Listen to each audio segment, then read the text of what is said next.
la batterie au tam-tam ainsi qu'au djembé, si je me trompe ici, c'est quoi exactement? La conga. C'est toujours la grande famille des percussions. Il a dit la batterie en fait partie, parlons de Israël.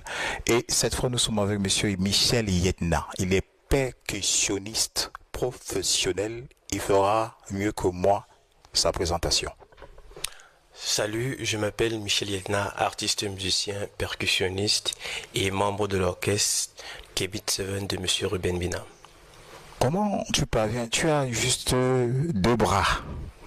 Hein? Comment tu parviens à pouvoir te jouer de tout ceci et créer l'harmonie, l'émotion qui touche le public en général?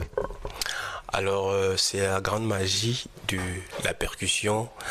Il faut être même capable de pouvoir utiliser tous ses membres, ça veut dire la main gauche, la main droite, le pied gauche et le pied droit, pour pouvoir, n'est-ce pas, ressortir en fonction du rythme qui est utilisé dans la musique que vous faites, n'est-ce pas, ressortir les claves, l'identité du rythme joué. Ça demande une certaine dextérité. Oui, techniquement on appelle ça l'indépendance. Il t'a fallu quoi pour arriver à ce niveau de maîtrise professionnelle de ton art? Alors très humblement, je n'aurais pas la prétention de dire que je suis déjà arrivé, mais je dirais par contre que c'est un travail de routine. Il faut le faire chaque jour, pratiquer chaque jour, et c'est dans ce processus-là qu'on parviendra au sommet.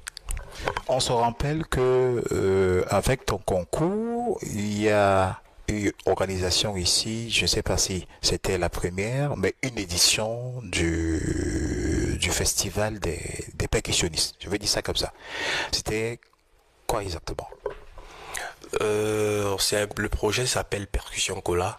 Oui, c'est un projet que j'ai mis sur pied, qui est porté par l'association qui est la mienne, Afrotilam Group, en collaboration, n'est-ce pas, avec le Centre culturel Ubuntu. Eh bien, le projet part d'une vision très personnelle qui est basée sur le fait que nos aînés qui ont eu à travailler dans ce domaine de la percussion, bien qu'ils étaient très forts, talentueux, vraiment très aguerris, ils ont failli sur certains points très essentiels dans le processus de la transmission et de la création de la chaîne de valeur.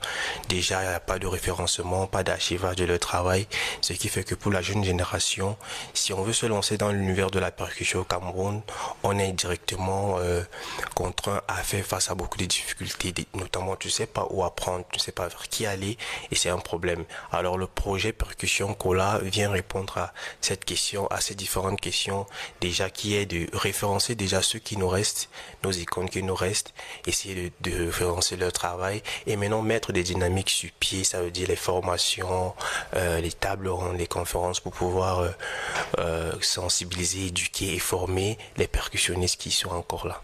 Alors, comment on fait pour ne pas avoir de bugs dans des trous de mémoire pendant une prestation live?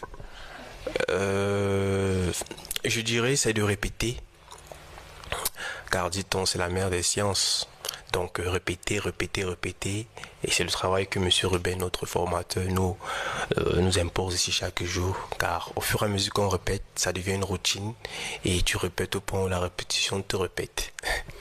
Merci infiniment, Monsieur Michel Yetna.